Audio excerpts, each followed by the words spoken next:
All right, Dr. Lim, go ahead and get started. Well, it is a pleasure to introduce Dr. John Benson, who will be presenting on mild TBI today.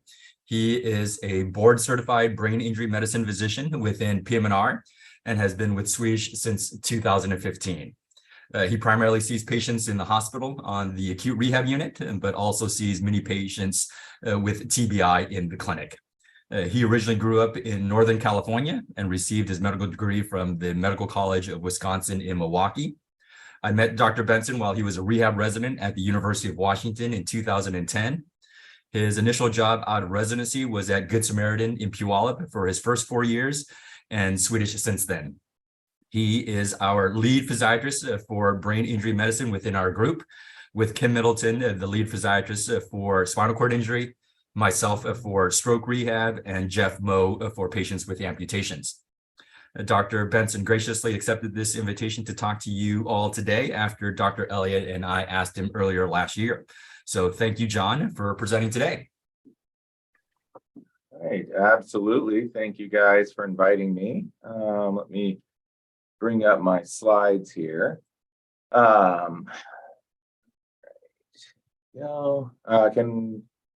Looks like it's working.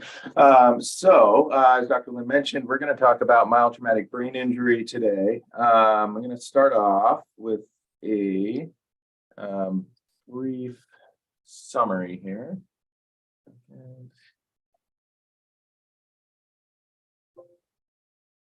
Sorry, 1 second.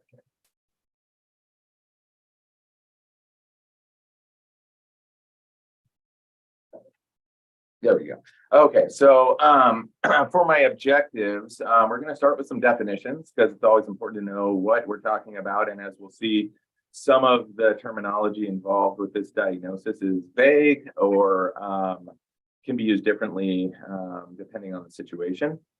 I'm going to talk about some of the diagnostic criteria for mild traumatic brain injury. We're going to review some pathophysiology and some of the hypothesized reasons for symptoms and dysfunction after mild traumatic brain injury. We'll go through some of the most common symptoms and presentations and how we approach evaluation and treatment of those conditions. And ultimately, the goal, I think, for me is to help demystify this diagnosis because it does tend to be spoken of in vague terms. I think isn't well understood by patients and even a lot of medical providers who don't specialize in treating it.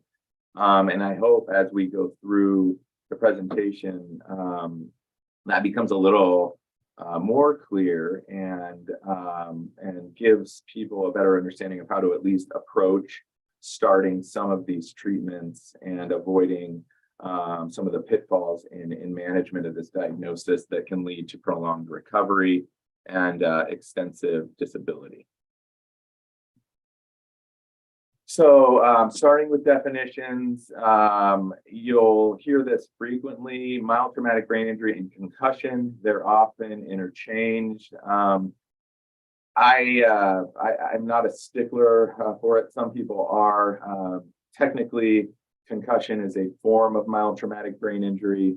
And when we look at the definition, basically for either, it's felt to be a pathophysiological process affecting the brain, and it's induced by traumatic biomechanical forces. So that's the definition of concussion. And separately, one of the definitions for traumatic brain injury, very similar: traumatically induced structural and or physiologic disruption in brain function as the result of an external force. So a lot of it is semantics. Concussion tends to be used more when we're talking about sports injuries. Also, just by default, I think people tend to refer to the injury as a concussion when the trauma is relatively mild. Because as we'll see here, the criteria for mild TBI, they're pretty gross measurements. So Glasgow Coma score scale of 13 to 15, loss of consciousness of less than 30 minutes, And a loss of consciousness is not required. So that's if there was a loss of consciousness, it will have been less than 30 minutes and a duration of post-traumatic amnesia of less than 24 hours. So again, that is not a requirement for the diagnosis, but if it was present, less than 24 hours. So that you can imagine is a very wide-ranging group of patients. Anyone from patients who fell off a loading deck and struck their head on concrete, were unconscious for 2 minutes and seized, to patient who stood up under the cabinet and bonked their head and had some dizziness and brief period of feeling dazed, fall into the same category. So from the start, we're talking about a pretty wide ranging group of patients. Another term that you may run into or hear when discussing this diagnosis is complicated mild TBI. That is sort of falling out of favor, but you will see it in the literature and maybe even in clinical notes, but that's a subclassification of mild TBI. And it's used specifically when imaging criteria show abnormalities. For most cases of mild TBI, imaging studies are normal. But in the case where those other criteria are met, and maybe there's subarachnoid hemorrhage on the CT scan, a subdural hematoma, some contusions, et cetera, any sort of imaging abnormalities, but they still meet those other criteria for mild TBI, those in the past have been classified as complicated mild TBIs. And the reason for the distinction is that typically those patients, as you might imagine, have more severe deficits, the recovery time's longer, or they tend to have incomplete recovery. So there is some basis for the distinction there. This particular classification system, the Mayo severity classification system, will actually take those patients and move them into the moderate to severe category, which from a clinical standpoint, I feel is appropriate because these complicated mild TBI patients, that's essentially how I would manage them. They tend to behave more like a moderately severe TBI. So again, that's more just a sort of a technical issue related to these terms. So again, we said GCS of 13 to 15, loss of consciousness of less than 30 minutes, but loss of consciousness isn't required, and a duration of post-traumatic amnesia less than 24 hours, but that's not required either. So what is it then? How do you diagnose someone with a concussion or a mild traumatic brain injury? So it's a clinical diagnosis. So there needs to be some form of external trauma applied to the brain. Typically that's blunt force trauma, them hitting their head or something striking their head. But actual contact of the head isn't required. You can have rotational injuries or acceleration, deceleration injuries where there is actually no contact with the head, and you can still sustain injury to the brain tissue and then fall into the category of mild TBI. So really what we're talking about is some plausible form of trauma, not well defined, but any sort of trauma to the head or sudden acceleration or deceleration that resulted in any of the following. So the B criteria are what we talked about before, although in the Mayo criteria, they add depressed basilar or linear skull fracture with intact dura. But otherwise, it's these relatively general symptoms of blurred vision, confusion, feeling dazed, feeling dizzy, having a headache, having nausea. Those are kind of classic presentations. So you're basically making a diagnosis on history alone.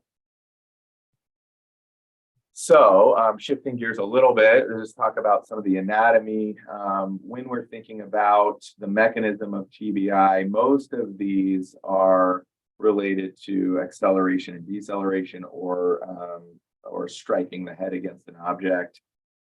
And because of the skull anatomy and the brain anatomy, there are particular areas of the brain that are susceptible to impact, and those include the frontal pole, the temporal pole, and then the occipital pole in either a coup contra coup mechanism where the brain is sort of bouncing back and forth or with direct impact falling backwards, in which case these would be reversed. The coup injury would be on the occipital pole and the contractile on the frontal pole. So the physical characteristics of the brain also make a difference. It's a viscoelastic organ. It's sort of like a bowl of jello, not very dense tissue at all.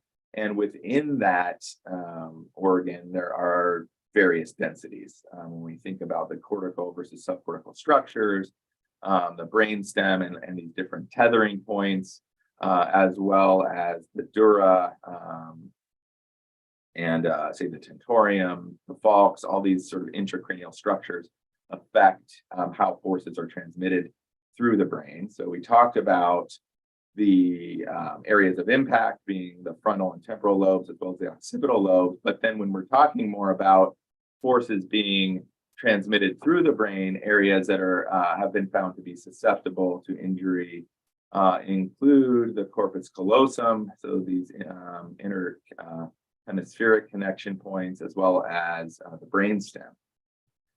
And I put this last bullet point in here just to emphasize the point that we're not really sure, as I mentioned, the mechanism of injury can vary so significantly, and it's still a bit of a mystery as to why some patients become symptomatic with what seems like a relatively mild head impact, whereas others sustain a pretty significant application of force to their head and come away unscathed. Again, that is a bit of a medical mystery. There are hypotheses looking at the actual natural frequency of brain tissue and how force travels through them. And so when we think about physical structures, they have their own natural frequency of vibration. And when we apply a force to there, if we think of the force as a sinusoidal wave, if it so happens that those frequencies match up, they can be amplified and essentially the force transmitted with greater destruction. So that may explain a role because then the application of the force in terms of the directness of the impact, the angle at which it's applied, and the source of the external force is making a difference there.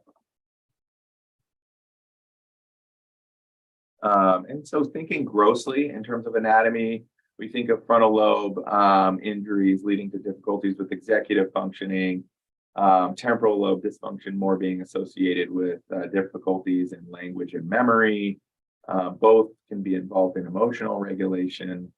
And again, with these sort of shear injuries and rotational injuries, we do have subcortical structures that can be damaged. And that becomes important when we start thinking of the brain as less distinct areas operating independently, but more networks communicating with one another. And if we break up those networks, it can lead to dysfunction away from the area where we may or may not see physical damage. So thinking about pathophysiology of the injury, there are two sort of phases that we think about, the primary phase and the secondary phase. The primary phase of injury is really referring to the direct damage to the tissue incurred as a direct result of the force applied. So and this also includes the acceleration and deceleration forces. So basically any of the energy being transmitted through the brain that causes physical destruction of the brain structures is referred to as primary injury. Following that then is a cascade of events that is referred to as secondary injury. And that is all these sort of biochemical and reactive changes that occur following the trauma. So we get neurotransmitter mediated excitotoxicity, imbalances in electrolytes, mitochondrial, metabolic dysfunction, inflammation, programmed cell death, and then there can be secondary ischemia, vasospasm, etc. The last of which is rarely seen in mild traumatic brain injury, but just in general, those are the phases of injury discussed when we're talking about TBI. So again, rotational forces are being applied through this viscoelastic structure that causes stretching and compression of the cells and the axons. This can lead to disruption of cell membranes and axonal membranes, which allows ion flow and external chemical flow through what are normally very well-regulated channels. And as a result of this, we see relatively widespread dysfunction, including release of neurotransmitters. And most well-defined are excitatory amino acids, such as glutamate. The glutamate, excess glutamate, then binds to NMDA receptors, causing further depolarization, a mass influx of calcium ions into the cell, which results in widespread suppression of neuronal function. The cells then respond by trying to restore ion balance by pumping these ions back out, and they basically run through their store of glucose and ATP very quickly. So we see this spike in glucose metabolism followed by a gradual decline over the subsequent days. And what this basically results in is damage and dysfunction of the mitochondria, affecting the oxidative metabolism pathway. And that results in decreased or impaired cellular energy production. On a microscopic level, we do see changes in cellular structure. This is organelle swelling and some other structural changes in the cells. There can be cell death, even in mild traumatic brain injury. And then over time, we can see these things remodeling. That's presumed to be healing, but the exact functional significance of those changes really hasn't been well defined. So again, the traditional way of thinking of this dysfunction, specifically with mild traumatic brain injury, is that it's less related to structural damage and more of a metabolic or functional disorder of brain tissue. That is potentially changing as we get more advanced imaging techniques that are being validated, but for the most part, the majority of dysfunction is felt to be related to metabolic dysfunction. And so during this period of recovery, right after the trauma, these neurons are particularly susceptible to subsequent injury that can result in catastrophic brain injury, a phenomenon known as second impact syndrome, which is relatively mild, but definitely something that has been recognized as a distinct phenomenon. And this appears to be most common in the first 3 days after the initial trauma. So they've looked at this as a means of validating these hypotheses of symptomatology being related to metabolic dysfunction. This includes advanced imaging studies such as magnetic spectroscopy. So in this slide over on the top right, this was a study looking at cellular metabolism and the specific metabolite of N-acetyl aspartate, which has been shown to be high in neurons that are not optimized in terms of their metabolic function. So there are peaks in that at various time frames along the recovery period. Other types of advanced imaging, such as diffuse tensor imaging, which is able to look at axonal structure, is starting to reveal that even in cases of mild TBI, there are structural changes. From a clinical standpoint, those studies aren't available for diagnostic purposes or management purposes, but it is sort of shifting a little bit how we think about concussion, how we think about talking to patients, and conceptualizing the recovery period after concussion in terms of purely metabolic versus metabolic plus structural. So going from more of the theoretical realm into practical things, let's talk about how we start evaluating these patients. So first off, as with any condition, we're thinking about history. We need to figure out what happened. So some key points and basics of the history that need to be obtained are: how did it happen? What was the mechanism? Was there a loss of consciousness? Again, applying that to the determination of the category of severity. Same with post-traumatic amnesia. In terms of past medical history, have they had concussions before or mild head injuries? If so, what were their symptoms like? What was their recovery period like? Those are important when we're thinking about prognosticating and developing treatment plans. Also important is the psychosocial history. As with many conditions, there's lots of literature showing that more complicated psychosocial histories tends to be a prognostic indicator for recovery. Similarly, psychiatric history, headache history, their employment history. Have they had any sleep issues before? What was their sleep history like? In line with their psychosocial history, what is their support system like? And do they have any history of substance abuse?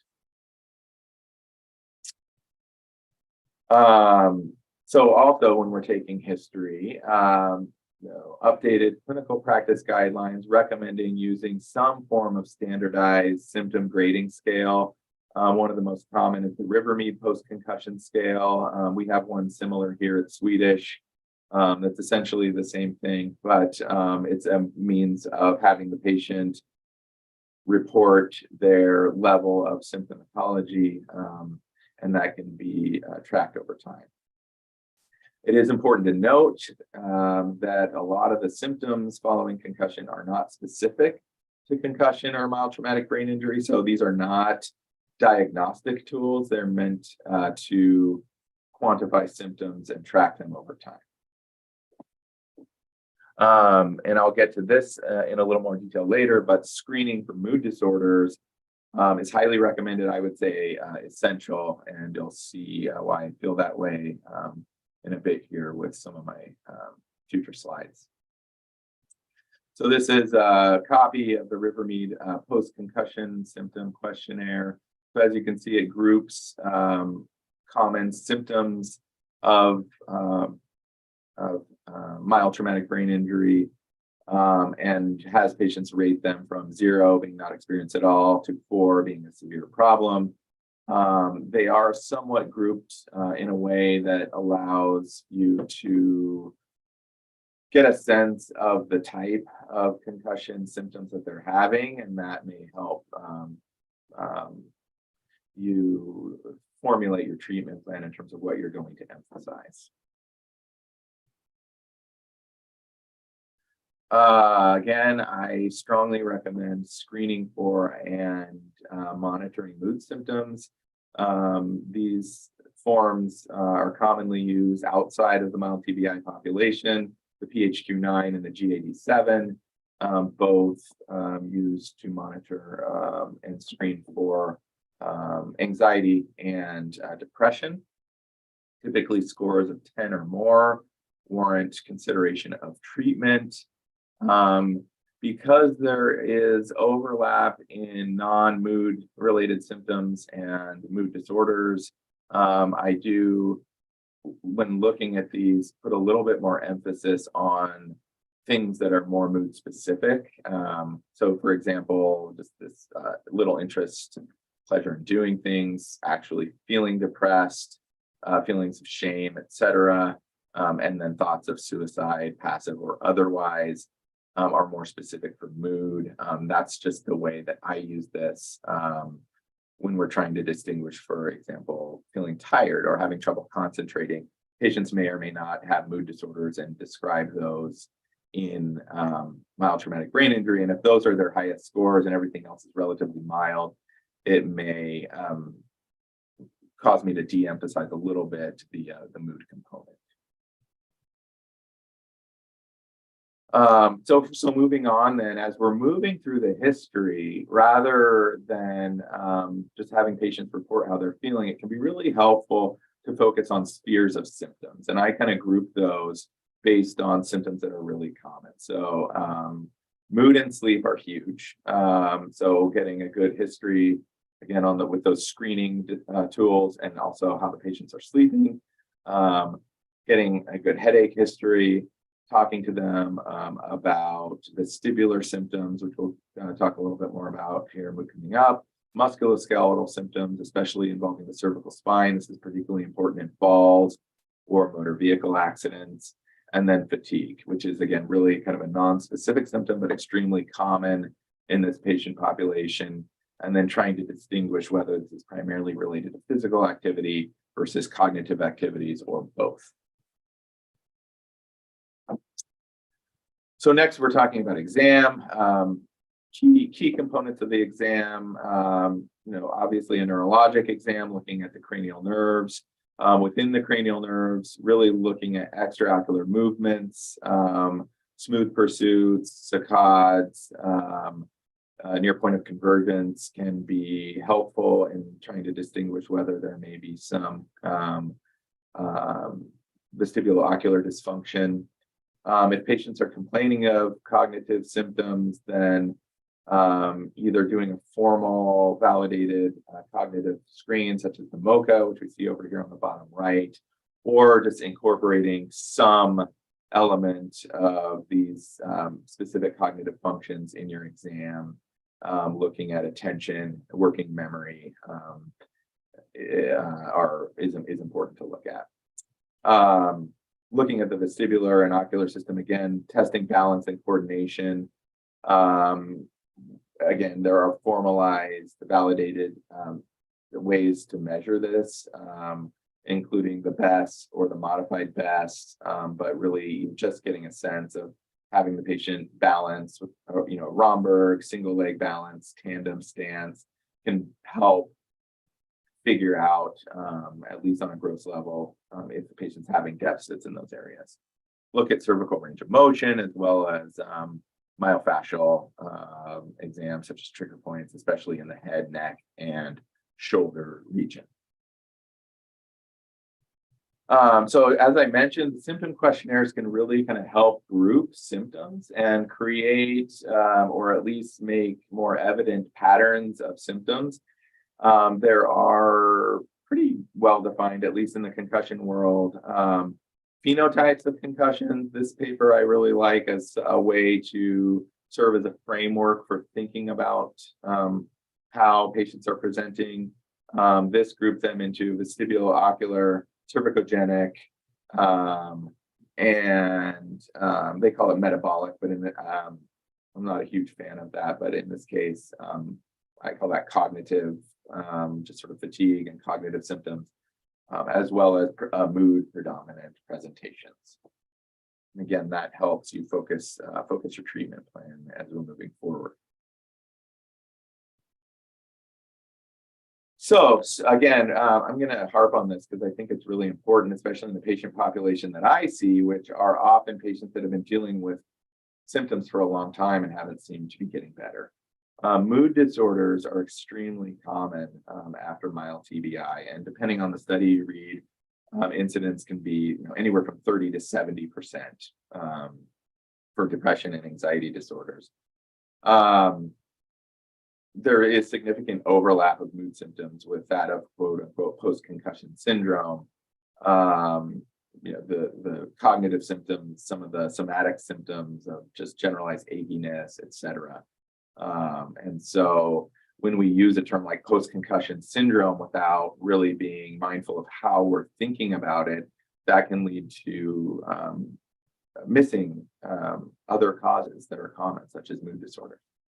One key feature of mood disorders, that can suggest that they are contributing significantly to a patient not recovering, is that they tend to get worse over time if they are not treated. So if a patient is saying they were doing okay, and months later they seem to be declining, that's usually an indication that something is going on. They may have an untreated mood disorder, or they haven't been sleeping for 3 months. So of course they're feeling worse versus disorder from purely metabolic brain dysfunction. I mean, that should be static or get better, similar to structural injury. This is brain injury is not a degenerative condition, at least in the short term. PTSD. It's well documented. If you ever work at the VA, mild traumatic brain injury, it's typically due to blasts, and PTSD is just sort of part of the whole presentation. But more recently, it's been recognized to occur in civilians, especially in trauma-related injuries such as motor vehicle accidents. So it is important to start to screen for those symptoms, especially because a patient with PTSD and no traumatic brain injury and a patient with a mild traumatic brain injury can present almost identically. So it really is important to at least start digging a little bit for presence of those symptoms, because if it's missed, these patients are not going to get better and they have a potentially treatable condition. There's all kinds of literature talking about this, from bench studies and animal studies to observational studies in humans, that there is a physiologic basis for mood dysfunction after mild TBI. It tends to be talked about as if it's a separate process, like, oh, it's not the concussion, it's anxiety. But more and more we're seeing studies that show there's a pathophysiologic basis for the development of mood disorders after trauma to the brain, or a worsening of prior pre-existing mood disorders. This was actually just published last year in PM&R. I like it because it's a prospective study and it's humongous. So they looked at patients captive in a healthcare system. So this is a Kaiser study. So they took 9,000 patients prospectively over 4 years, 18,000 controls. Took out patients who had mood disorders within the first year, and they followed them for 4 years. And so then they basically took all of the patients who had mild TBI in those 4 years and found that there was a significant increase in the occurrence of mood disorders, usually in the first year. So again, really important to screen for these, especially considering that the symptomatology is really almost to a definition what most people refer to as post-concussion syndrome. So then what do we do about treatment? So if we identify a mood disorder, this will be a common theme throughout the presentation. The treatment is exactly the same as it would be for a primary mood disorder. So as of this time, there's no distinction made between mood disorders following TBI versus primary mood disorders. So the main staple is going to be SSRI. When we're choosing an agent, just sort of think of the characteristics, the side effects of them. And if there are multiple symptoms, such as headaches, for example, or they're not sleeping well, maybe you consider a medication that wouldn't be first line for an anxiety or depressive disorder anymore, like a TCA, to try to cover multiple symptoms. If they're talking about symptoms of PTSD, if they're having nightmares, you can add prazosin to help with that. I end up doing this probably more often than I ever thought I would, because of the difficulty getting patients in sometimes to see psychiatry.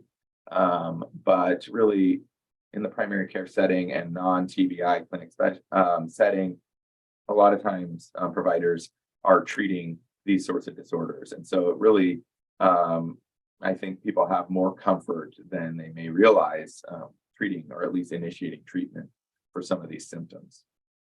I usually tell patients, if we're going to start treatment, plan on it for at least 6 to 12 months. Depending on how they're doing, you can then taper. Cognitive behavioral therapy is helpful, especially for sleep and somatic symptoms related to pain. A specific therapy for PTSD is indicated if that is there. And if it's difficult to treat, they're not responding, or there's contraindications to sort of these first line agents, then that's when I will typically refer to psychiatry. Some patients express interest in naturopathic treatments. I put this in there because it is important if you're going to start an SSRI, patients on St. John's wort or some other natural supplement. It's important to know that and be careful. I have had a patient develop serotonin syndrome because they were taking St. John's wort and did not have that on their medication list or mention it when I spoke to them. Sleep disorder. So another thing that is extremely common, disrupted sleep for various reasons, pain, and at some point it's felt that the actual disruption of brain function contributes to disordered sleep. So more than 50% of patients with mild traumatic brain injury have some form of sleep dysfunction. Typically early on in the course, it is hypersomnia, so they just feel tired, they need to sleep all the time. And then as symptoms go on, more commonly patients will develop insomnia. And that may be behavioral as they've been developing poor sleep hygiene, taking naps during the day, et cetera, or it may be a natural history of the brain injury itself. Sleep disturbance, not surprisingly, is a prognostic factor for functional outcomes at 1 year injury. For 1 year post-injury. So as you might imagine, if you don't sleep well for months at a time, you're probably not going to feel very good. And that's the case in these patients. So when we're considering it, again, if someone presents with sleep complaints, we approach it like if they came into the primary care clinic saying they're having sleep disorder. That's how we think about this. So are there any potential medical conditions contributing? Are there medication uses? Again, is there psychopathology, knowing the frequency with which that occurs in these patient populations? And what about, again, lack of or change in routine? If this was an exercising patient before and they're not able to do that, is that contributing? Have they changed their sleep hygiene because they're not working or going to school, et cetera? So all of those things are important to consider. So what about treatment? One, again, reassurance, education. This is a common occurrence. It can contribute to a lot of the symptoms. A lot of times, just saying, hey, you're not sleeping well, that can contribute to a lot of the symptoms you're having. This isn't necessarily some severe trauma to your brain. If we get you sleeping well, a lot of these other functional problems might start to fall into line. So cognitive behavioral therapy for insomnia has been shown to be effective as a treatment for primary insomnia or insomnia comorbid to a medical or psychiatric condition, in this case, mild TBI. Talk to patients about sleep hygiene and emphasize that. Again, if they're having nightmares related to potential PTSD, you can add prazosin. Sleep medications, for whatever reason, trazodone seems to be the one that is sort of the first line, and that I learned in residency, and it seems is sort of perpetuated through all PM&R residencies. There's not a lot of evidence for it. It does work, so we tend to go with it. But TCAs, gabapentin, those tend to be the ones that we'll try first. Again, mostly because the TCAs and gabapentin may also help with some of the other symptoms that patients are presenting with, such as mood disorders, myofascial pain, headaches, et cetera. So speaking of headaches, let's talk about post-traumatic headaches. Again, extremely common, depending on the study, 23 to 65%. That's at the 12-month post-MTBI phase in some studies. So in terms of classifying these, post-traumatic headaches is classified as a secondary headache disorder, but really similar to mood disorders, sleep disorders, et cetera, we are classifying these as the type of primary headache disorder that they most resemble. So are there migraine characteristics? Then we qualify it basically as a migraine headache, tension headaches, cervicogenic headaches, and so on. So mostly over half the time, patients will meet criteria for migraine or probable migraine. So it's extremely common, whether they've had migraines or not. But other common headache types include tension and cervicogenic. And oftentimes patients have a mix of headache types. So history is really important. And this patient population, similar to other headache populations, is at fairly high risk for the development of medication overuse headaches or analgesic rebound headaches, same condition. So that's an important aspect of the history when you're asking them about what they're doing. If they're waking up with a headache every morning and they're taking these medications every day, that's a key feature to look at and maybe intervene. So basic outline here: standard history, frequency, duration, location, etc. Getting the specific characteristics of qualities of the pain and precipitating factors, and what treatments they have tried so far. So some patterns to look at when you're trying to categorize these: migraines, usually moderate to severe pain, mostly unilateral, but not always, usually described as throbbing, pounding, or pulsatile, often and characteristically associated with nausea and or vomiting, and photophobia or phonophobia. Tension headaches tend to occur in a band-like pattern around the head. There may be some cervical involvement. They're bilateral, described as a squeezing or pressure, not typically associated with nausea or vomiting. There may or may not be photophobia and phonophobia. Cervicogenic is mild to moderate as well. Tends to be unilateral, but can be bilateral. The majority of the pain in the occipital region, usually radiating forward, often described as aching, but there can also be burning sensations or dysesthesias, paresthesias, not usually associated with nausea or vomiting, and not usually associated with photophobia or phonophobia, typically associated with head movements or prolonged holding a posture for prolonged periods of time, like at a screen or reading, driving, etc. Exam features: so look at the cervical spine range of motion, look at paraspinal and shoulder girdle muscle tenderness, look for trigger points, palpate the greater and lesser occipital nerves, check out the TMJ for range of motion, crepitus, tenderness, and then again look for vestibulo-ocular dysfunction and see if that's associated with any sort of ocular discomfort or fatigue type symptoms around the eyes. Okay, so again, looking at this, greater occipital and lesser occipital nerves, palpating there will reproduce symptoms in a consistent pattern. On the right are some common referral pain patterns for trigger points, especially this one on the bottom right at the vertex. That's a common one, and almost always you can find a trigger point up in the splenius capitis there at the base of the skull that reproduces some of those pains. So that is something to be on the lookout for.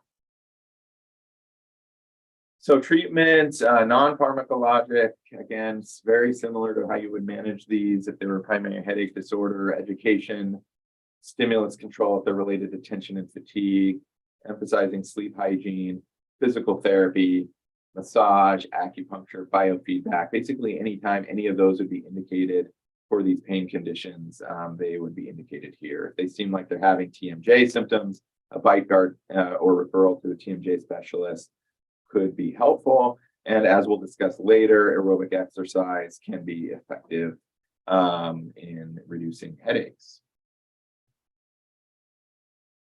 Pharmacologic treatments, these are the basic guidelines for that. If they're using short-acting analgesics, again, being aware of the risk of rebound headaches.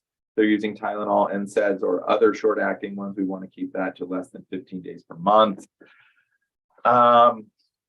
Combination analgesics are listed, but I generally think those should be avoided just because of the potential with caffeine and other agents in there that can cause unwanted side effects.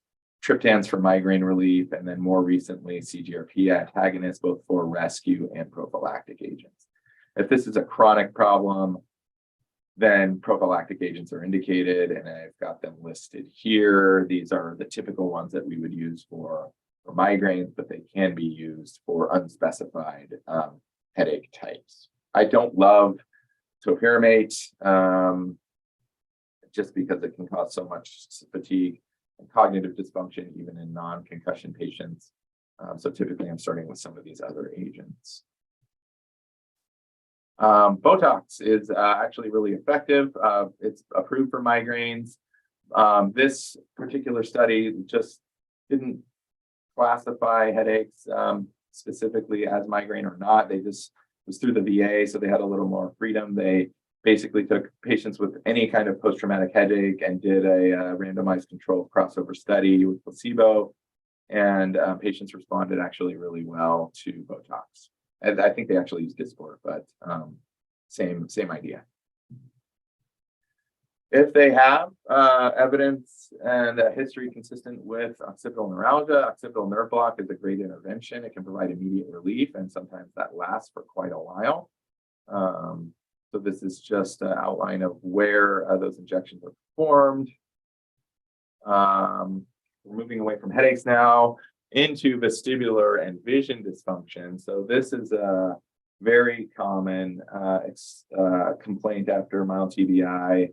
Second, really only to headaches and frequency, but really patients complain of vertigo, dizziness, and balance problems, as well as vision disturbances. So tend to group these into three categories: peripheral, central, or non-vestibular. Some of the most common ones we see in terms of peripheral vestibular dysfunction, BPPV, benign positional paroxysmal vertigo, is by far the most common. These other two diagnoses are seen, but I'm not going to get into them just because of time considerations. Central vestibular dysfunction just refers to the cortex and other structures within the brain, the non-vestibular structures that are involved in processing visuospatial information and can result in dizziness when not functioning properly. And then the most common non-vestibular etiologies are cervicogenic dizziness and potentially autonomic dysfunction. So very important to figure out what the patient means when they say they're dizzy, because patients mean all kinds of things when they say that. So more important really than them saying they're dizzy is how is this experience? What is provoking it, and what activities are affected, as well as the time course of the symptoms.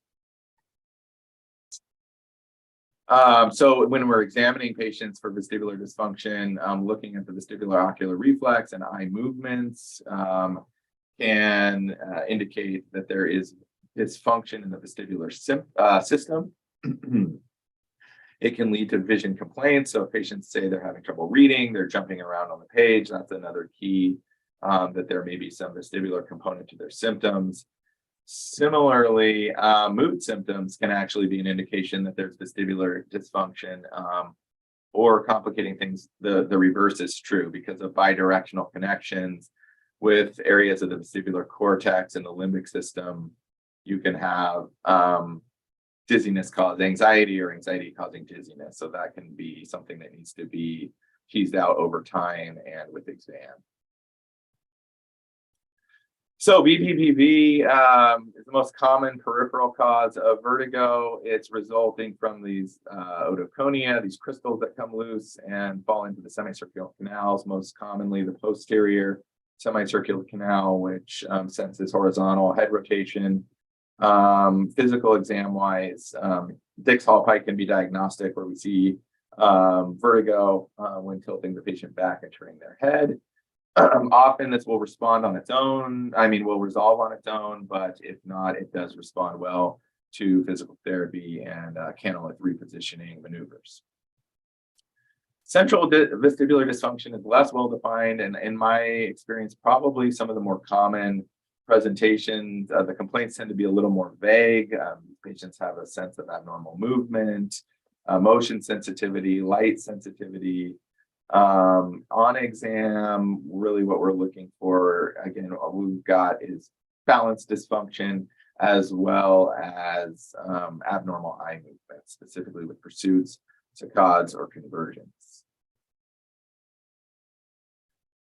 So this diagnosis was relatively recently defined in 2017. It combines a bunch of other sort of functional dizziness disorders like psychogenic dizziness and motion sensitivity, but central persistent postural perceptual dizziness And so really what this is the patients are describing a sense of moving when they're not moving, a feeling that the world is moving around them when it's not. They're very sensitive to complex visual stimuli, such as walking through crowded environments or where there may not be clear vertical lines to define boundaries. Geometric carpeting, for example, tends to provoke symptoms. So it's kind of a more vague description of symptoms, and can be a little harder to diagnose. It's more based on history. But commonly, these are patients who are very visual reliant. So they rely on their vision for balance. And so these patients close their eyes and they start wobbling. They may have a positive Romberg sign, but normal proprioception, no evidence of sensory loss for peripheral neuropathy that may cause proprioceptive and balance difficulties. So it's often exacerbated by upright posture and movement. It is, by definition, actually exacerbated by those things. It seems that patients with anxiety disorders are predisposed to this. It occurs in non-MTBI patients. That's actually defined. It can occur spontaneously. Studies show that there are structural changes that seem to predispose patients to this, like decreased gray matter in areas of the multimodal vestibular cortex. So treatment is basically modified vestibular therapy, often in combination with treatment of their anxiety disorder if it's there, and cognitive behavioral psychotherapy can help as well. So what about non-vestibular dizziness? Cervicogenic dizziness is basically related to mismatch in proprioceptive input from the neck and visual afferent input to the brain and cerebellum. It's not associated with vertigo. Basically, these patients seem to feel dizzy when they're doing movements that require neck motion. And the treatment for this is really aimed at physical therapy for restoring proper cervical range of motion and muscular function. Fatigue, activity intolerance, again, very vague. This is common across all types of brain injury, traumatic or otherwise. It's non-specific and it's usually multifactorial. Again, all the things we've talked about up to this point can contribute to fatigue and activity tolerance. Poor sleep, pain, lack of activity, in this case, autonomic dysfunction as well. Patients can describe this as physical, cognitive, or both. How do we manage it? Just like I mentioned before, getting at the root of the issue. If they're not sleeping well, start with that. If they have mood disorder, start with that. If they have pain, address that. Some interventions that can be helpful: pacing, planning, developing routine, energy storage, and efficiency with those activities. So really, it's important for patients to learn to self-monitor, so not to try to do too much, stop before they get too tired, plan out an activity before they start it, so they don't end up going through this cycle where they do too much and then they're out for 2 days, and it's very inefficient. And they should be adjusting the intensity and the duration of these activities to moderate their symptom experience.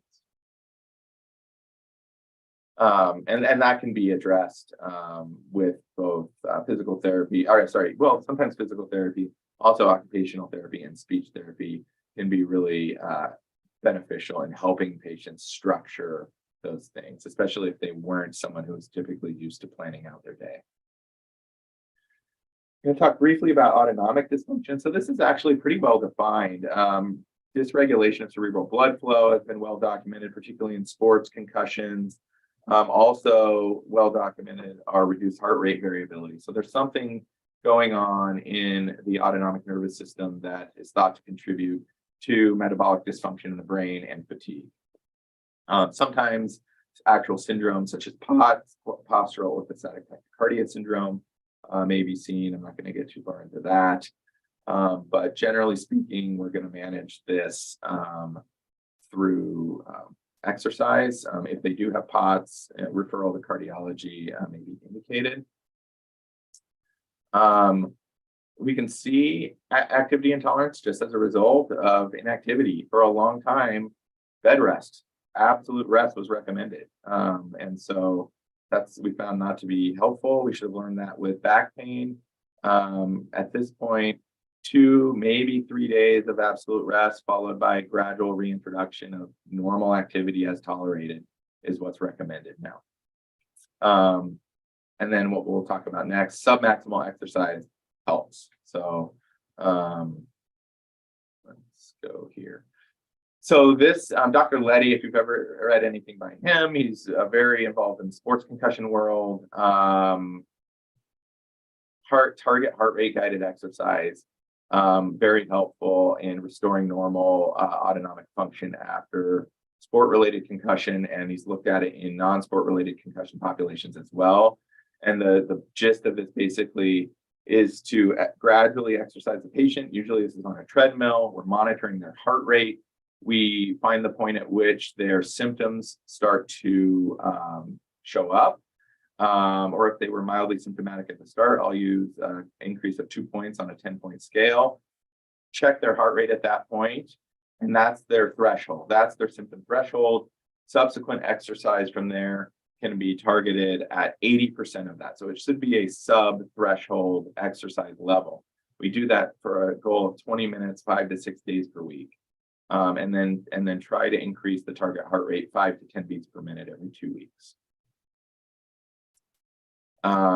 So for patients who have persistent fatigue, it's not unreasonable to look at their pituitary function. I have had a couple patients who did have secondary hypoadrenal function.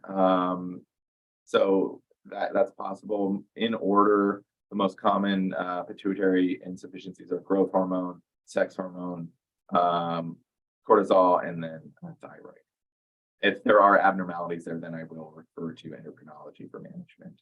They generally are thought to resolve on their own, and there's not a lot of evidence to showing that other than treating adrenal insufficiency, replacing these hormones leads to improved function. But again, I defer that usually to endocrinology. Cognitive dysfunction, I leave it last, not because it is not important, but because it's affected by everything else. And really what we're looking at is managing these other conditions and then seeing what's left over, because you're not going to make a lot of progress with cognitive rehab if patients are not doing well otherwise. So do that, and then if they're still having issues, referral to speech therapy for some compensatory or remediative intervention is indicated. Neuropsych testing can be helpful for really trying to define where their deficits are, and also in medical legal cases can help look for objective evidence of dysfunction. We talked about those two things, and if they're chronic and they have deficits in attention or slow processing speed, sometimes I'll use neurostimulants, but really that's pretty infrequent, at least in my practice. Real quickly, imaging, well-defined for acute. We use the Canadian head CT rules, less well-defined in chronic symptoms. So these are the criteria I use to get an MRI. There's not really well-defined characteristics. So really, are the symptoms unusual or not responding to typical treatments? Other of these advanced imaging studies are not well-defined, not validated, and so generally I find that to be helpful. So here are my conclusions. History-based exam. Historically, it was felt to be mostly metabolic, but there are emerging things that are suggesting there are some structural injuries to the brain. Probably more than 10% is the old number, 10 to 15% with symptoms greater than 3 months. It's probably a lot higher than that. And most are similar to other primary disorders, most of the symptoms. And so we address the symptoms as we would the same as the presentation of that, those symptoms in a primary disorder. Mood disorders, extremely common, screen for them, treat them, exercise helps, and don't have people do nothing for more than 2 to 3 days or they get worse. All right, that was it. I went longer than I anticipated. I apologize for that. I'm gonna stop my screen sharing here and see if we have any questions. Looks like we've got some. Okay.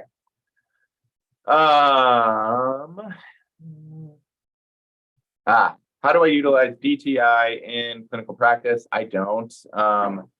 Generally speaking, it's something that hasn't been validated at this point for clinical use, and it's hopefully something we'll be able to use. And often we've seen it in medical legal cases. So in those, I'll try to comment on whether the abnormalities, if they are present, correlate at all with the symptoms that the patient's presenting with or with their neuropsych testing. Comment on litigation. This is why no one wants to see concussion. Comment on litigation, personal injury cases, and prognosis. There's literature that suggests that patients with pending litigation get better more slowly. This is the case in all, not concussion as well, but all kinds of other diagnoses. It's challenging. And so in general, my personal practice is I take the patient for their word. If there are inconsistencies, well, I take that into consideration moving forward. But in general, because the diagnostic criteria are so vague, I say, okay, the patient is having these symptoms, let's manage them and see if we can get them better. That is also why I like to use the Mayo classification, because it does leave room for that. It's possible and probable mild TBI, and then we start factoring in what their symptoms are from. Validity testing as it pertains to neuropsychological complaints. So yes, this is really important, and one of the reasons neuropsych testing can be helpful. Neuropsych testing should absolutely have validity measures embedded in there, or else in some ways it's no better than getting a subjective report of the patient's symptoms, in my opinion. So if they're going for neuropsych testing, there should be validity measures. Even with that, it's tough because patients will often test in the normal range, and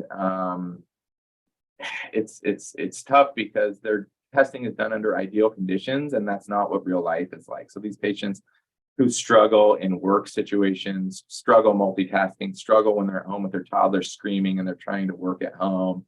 That's not what neuropsych testing looks at. And so there are individual studies that look at doing some components of neuropsych testing with background noise, et cetera, and patients with concussions do worse than patients without. So there's probably some level of insensitivity there, even with neuropsych testing. So it's difficult, but in general,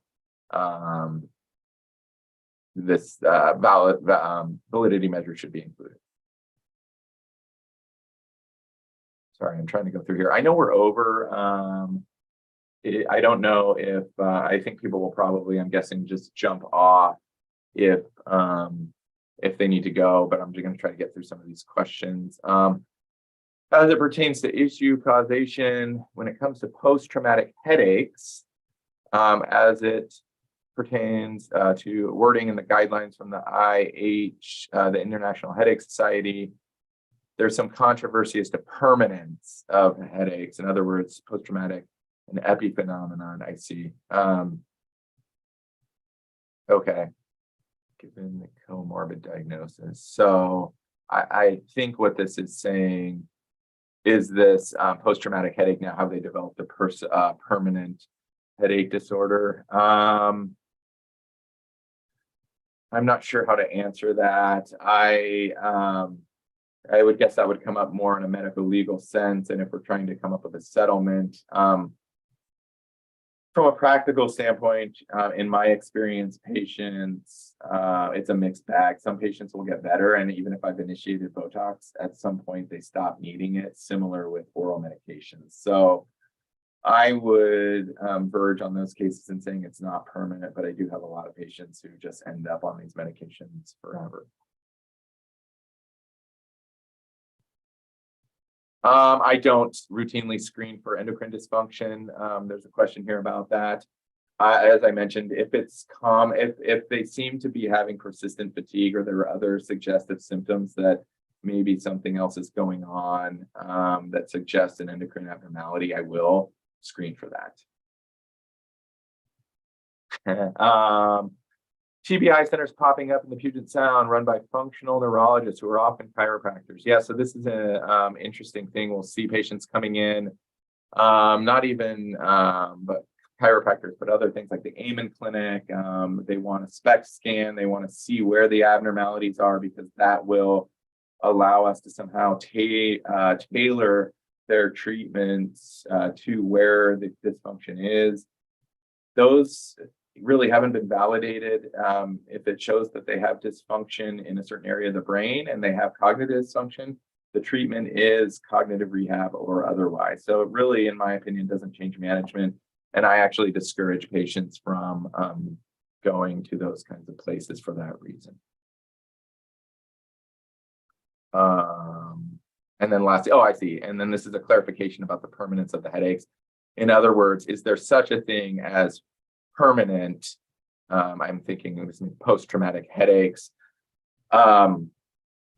I don't know, actually. I don't think that that's been well characterized. We actually have a pretty prominent researcher, Dr. Lucas, Sylvia Lucas, in this region. She's over at the University of Washington, who's published a lot on post-traumatic headaches.